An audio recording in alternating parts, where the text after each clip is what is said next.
Mudryk from Shakhtar Donetsk. They also are keen to sign João Felix on loan from Atletico Madrid. He's been offered to a number of clubs, and at the moment the numbers are too high. Manchester United, Chelsea, many others. George Mendes, his agent, knows he needs to move João Felix because he's out of favour at Atletico Madrid.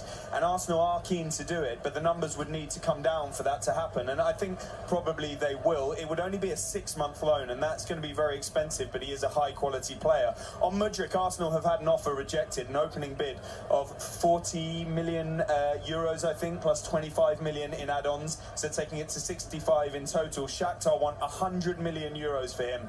My sense is, and from speaking to people across the industry, that they will come down in the price that they're asking for him, and that a compromise will be reached. And Arsenal know that they need to kick on in the transfer market if they want to make that final push for the Premier League title, and of course for a top 4 finish if they don't win that title. And the Kroenkes, the ownership, are backing them to go and get that title. So let's see what they do in the market. Well, damn. So with that being said, you guys heard it there. The Kroenkes are backing the club. They're really pushing for the signing.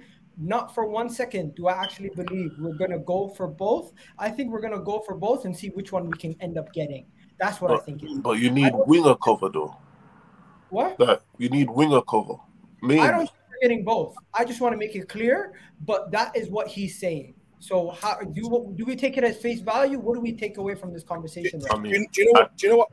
I think though, I know Bice is saying winger cover, but my own, I'm not saying it because it's an Arsenal thing, City do it, but the level of player that you're about to sign, even if it is for 6 months, are you sure that that's going to work? Because he's not a bench player. He's going to want to come in and start. So how does that work for your dynamic of your front three? Because then if you now don't win the league with him in, then people are now going to blame him and then it'd be trouble. Whereas fine, just Felix only. Mudryk can come in and be a bench player, whatever. He's twerking, like that level of twerking. It's disgusting. It's disgusting to see. I've seen twerking in the strip club, but I've never seen that type of twerking before. I can't say that. I live in Atlanta. Listen, I've seen some crazy things. Well, it's a family show, guys. It's a family show. Yeah. Family show. Let me just ask everyone in the comment section.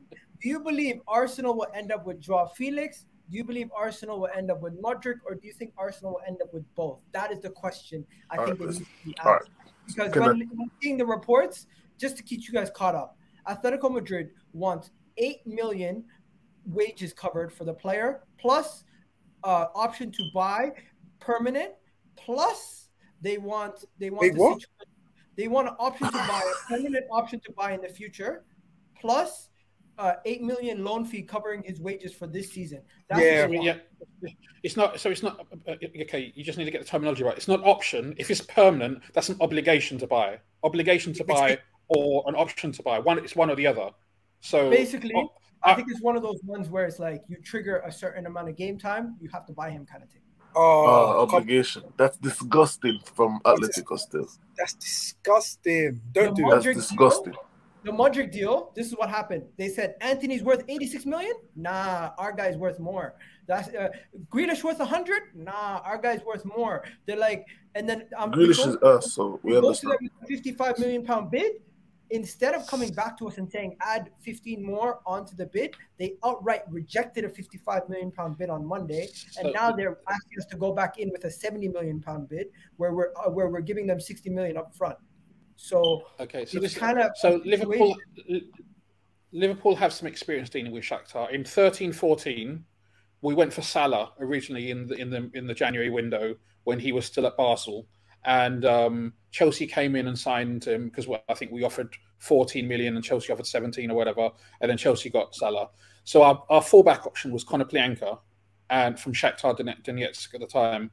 The owner of Shakhtar Donetsk is a multi-billionaire, and basically, he played hardball to the point where it got to the end of the window.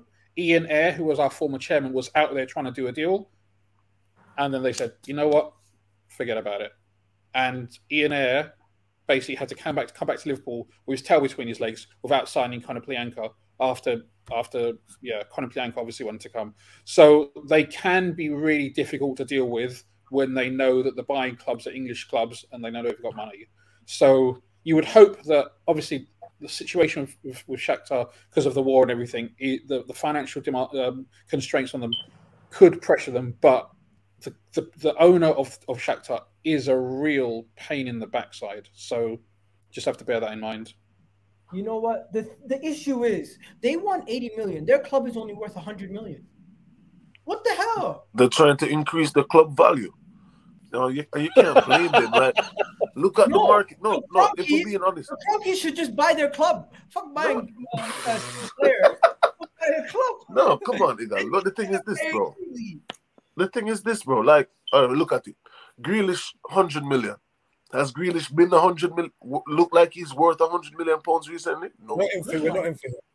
You know what I'm saying? No. Anthony, right now, out of all of the latest 100 million pound signings, Anthony has been the best. And if the bar is that, then what are we really doing? Like, I'm not gonna lie to you. Let's keep it real. Nunes has been better than Anthony. Huh? Nunes has been actually better than Anthony. It's a mid-off. It's a mid-off. Raf, let me know what you think. People in the chat, let me know what you think. Based on this season, from the beginning of the season to now, who's had more of an impact in winning games? But it's a mid-off. It's a mid-off. So what do you gain? It's a mid-off. They're both. Oh, fair enough. They're both like. No, they both if we're talking realistically, I think you guys get Modric. You know what I'm saying?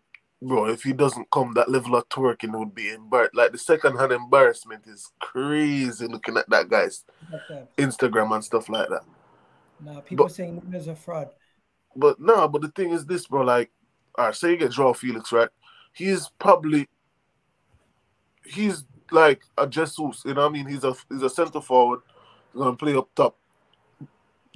You can't compare shit. You gotta give it to him.